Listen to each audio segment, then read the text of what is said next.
It's called Mesquite Bean Vodka, and it just won a silver medal in the San Diego International Spirit and Cocktail Competition.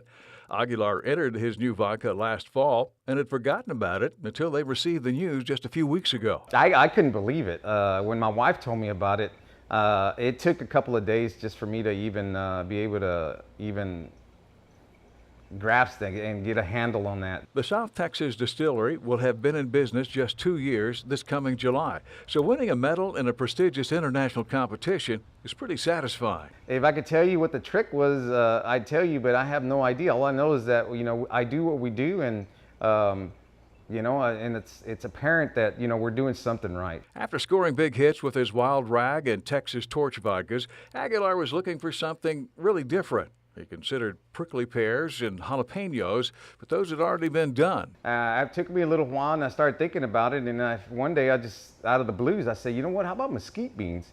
And so I did some research on it, found out, that they basically are edible and stuff like that. And they were just what he was looking for. Mesquite beans are about 25% sugar, which makes them ideal to ferment. No one else has used them, and there are a whole lot of mesquite trees here in South Texas. But getting permission to sell mesquite bean vodka was a task that took 5 long months. Since no one had ever made it before, that meant getting approval from various state and federal agencies.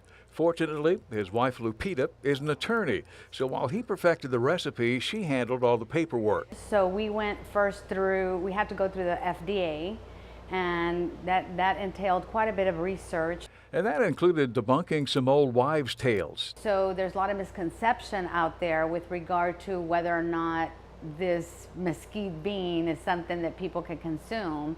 But the key to this particular product is that you must harvest off the tree and not off the ground. And in addition to her legal expertise, Lupita has also pitched in to harvest the beans. We do it at a ranch in Benavides, the Paraíso Ranch, and all we do is get on a truck and pick them off the tree.